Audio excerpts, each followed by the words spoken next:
Continuando con la preparación que llevamos sobre el ingreso y todas las demás actividades que estamos realizando, vamos a continuar entonces con la Revolución del 68. Creemos que es una de las actividades más importantes a desarrollar, teniendo en cuenta que es una etapa, como el nombre le dice, una guerra de los 10 años, una etapa muy amplia, donde hay varios acontecimientos que ustedes tienen que destacar. Pero teniendo en cuenta estos acontecimientos, nos quisiéramos detener en tres de ellos.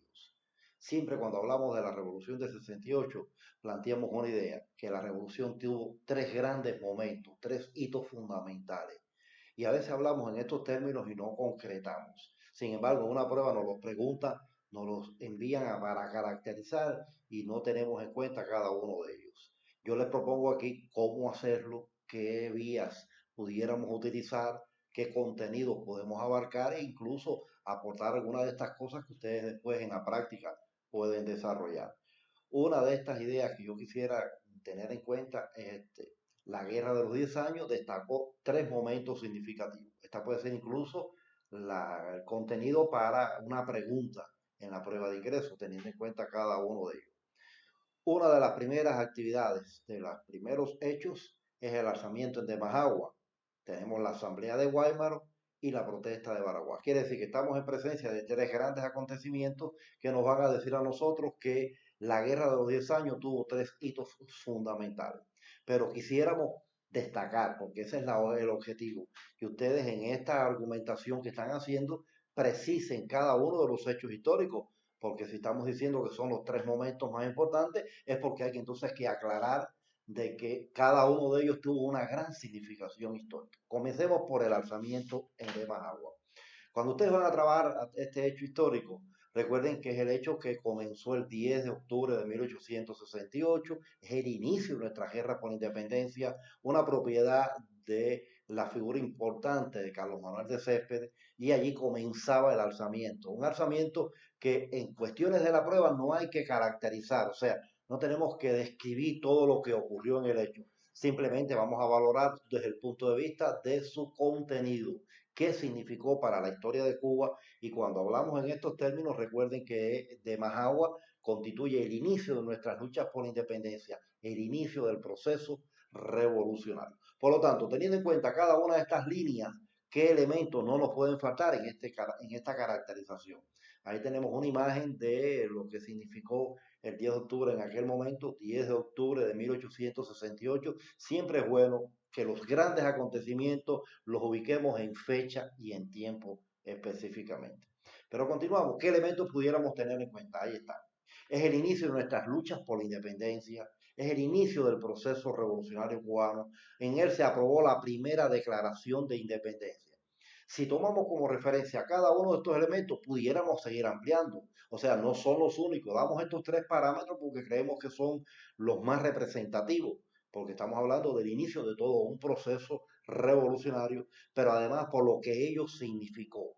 Recuerden que a partir de aquí comenzaba nuestra primera lucha por la independencia. Por lo tanto, allí se produce la primera declaración de independencia. Algo muy significativo, cuando ustedes estén trabajando este hecho histórico, recuerden que pueden caracterizarlo desde el punto de vista de la posición del líder, del apoyo, incluso cuando le concede la libertad a los esclavos, los invita a la lucha, pero hay algo muy importante. ¿Cuál es la primera declaración de independencia? Hay un documento que lo testifica. Estamos hablando del manifiesto de la Junta Revolucionaria de la isla de Cuba, muy conocido por ustedes como el manifiesto del 10 de octubre. Teniendo en cuenta cada uno de estos elementos, recuerden entonces que estamos hablando de un programa de lucha. Es nuestra primera declaración de independencia, pero a su vez un programa de lucha. Y ustedes tienen que, para la prueba, demostrar también por qué este documento es el programa de lucha. Y ustedes entonces pudieran trabajar cada uno de los elementos, como en el Céspedes explica las causas que llevan al inicio de nuestra guerra por la independencia. En él ustedes pueden destacar los objetivos que quedan precisados de este acontecimiento y sobre todo principios y medidas que Céspedes propone aplicar para el movimiento independentista y las acciones que se desarrollen. Quiere decir que estamos en presencia del hecho inicial de nuestras guerras por la independencia. Pero no nos podemos detener solamente en el hecho de Majagua. Vamos también a hablar del otro momento fundamental de la guerra de los 10 años, la Asamblea de Guáimaro. Recordemos que nos trasladamos ahora al territorio oriental los días 10 y 11 de abril de 1869 y es muy importante porque siempre ubicarlo cronológicamente nos da también una medida de que dominamos el hecho histórico. ¿Por qué es tan importante este hecho? Si habíamos hablado que el inicio de la guerra es la asamblea como tal, todo lo que ha ocurrido y sobre todas las cosas, ese hecho histórico que es de Majagua, entonces ¿por qué la asamblea constituye un hecho tan importante? Solamente tenemos que pensar en el panorama histórico. Cuando estalló la guerra, ¿cuál era el panorama que teníamos? Oriente, una guerra donde estaba Céspedes, donde había establecido en la ciudad de Bayamo un gobierno de corte militar.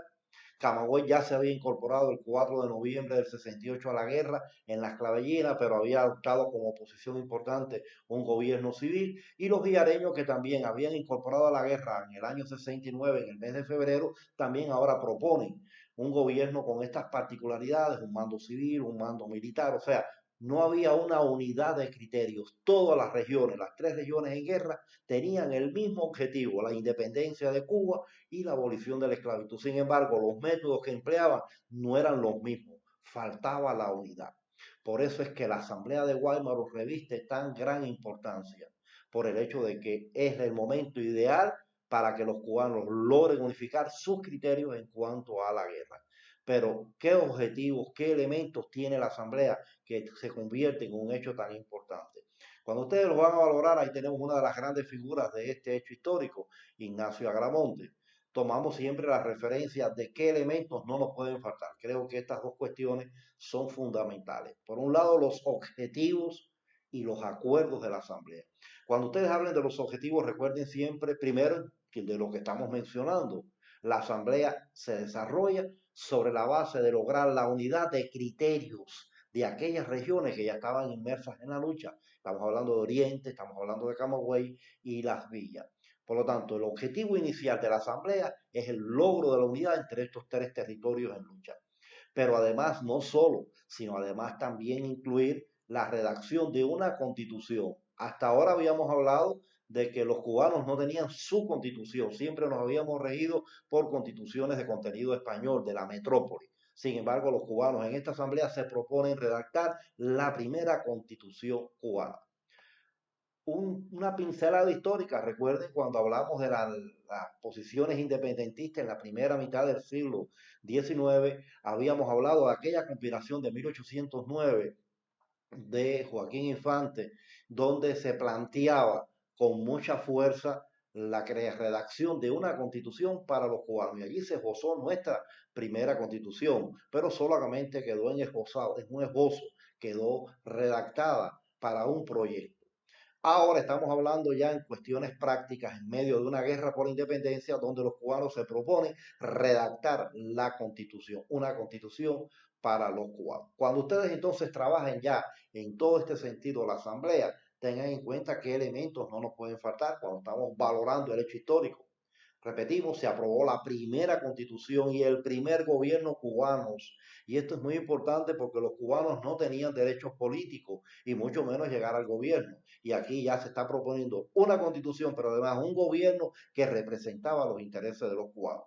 Quedaron definidos los símbolos de la patria, sobre todo el escudo, donde se le hicieron algunos cambios a aquel escudo que habían traído los anexionistas en aquella expedición de Narciso López por Cárdenas, y la bandera que allí se enarboló también por primera vez. Quedaba definida la bandera cubana como símbolo nacional. Corría simplemente una dificultad.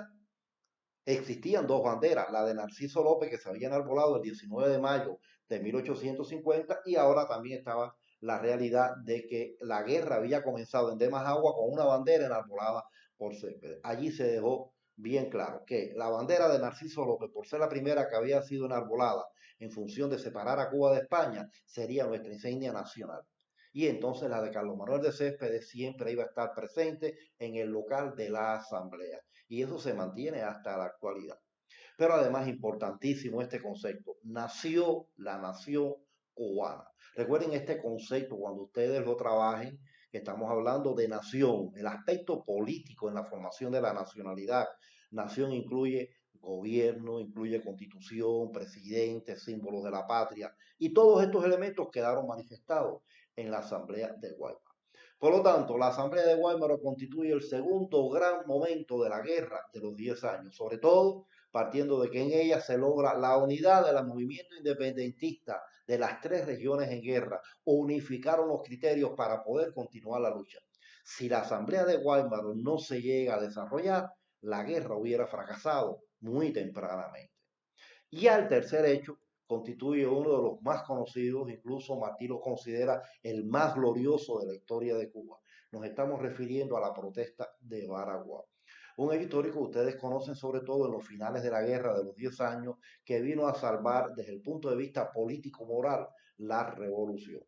Pero cuando hablamos del hecho, ahí tenemos una pintura que representa este hecho histórico, 15 de marzo de 1878. Recuerden que es la entrevista que se produce entre Antonio Maceo y el capitán general de la isla, Arsenio Martínez Campos. Ya una vez firmado el Pacto del Sanjón, este representante español quería conocer el criterio de Antonio Maceo y para él era muy importante que este valioso mambí aprobara ese Pacto del Sanjón. Sobre esto transcurre la protesta de Aragua. Pero para la prueba de ingreso, realmente, ¿qué nos interesa? Valorar la importancia histórica que tiene este hecho. Recuerden que cuando hablamos de la protesta de Baraguá nos estamos refiriendo a ese gran momento en la guerra de los 10 años. Estamos hablando de su tercer gran hecho histórico. Y cuando ustedes valoren la protesta de Baraguá, pudiéramos utilizar algunas de estas ideas que creo que son válidas y que ustedes pueden enriquecer con el propio trabajo que realicen en el aula. Una de las que más siempre utilizamos es la intransigencia de Antonio Maceo. Quedó demostrada en esta protesta de Baraguá la intransigencia revolucionaria. Y es muy importante porque a veces en historia utilizamos conceptos que no los conocemos muy a plenitud y entonces cuando llegamos a la prueba nos enfrentamos a un concepto, lo utilizamos porque lo hemos mencionado varias veces, sin embargo no conocemos su verdadera esencia. Y esto ocurre mucho con intransigencia revolucionaria. Hablamos de estos términos. ¿Qué significa la palabra intransigencia? Recuerden que significa firmeza en las ideas, firmeza en una palabra. Y estamos hablando entonces de la firmeza en la trayectoria revolucionaria. El Sanjón proponía una paz sin independencia y sin abolición de la esclavitud. Sin embargo, Maceo que está diciendo que no quiere saber nada de ese pacto porque no tiene en cuenta los dos objetivos principales de la guerra. ¿Y qué propone? Continuar la lucha a partir del día 23 de marzo. Por lo tanto, estamos hablando de una posición intransigente, una posición revolucionaria de continuar porque los dos objetivos no se han cumplido.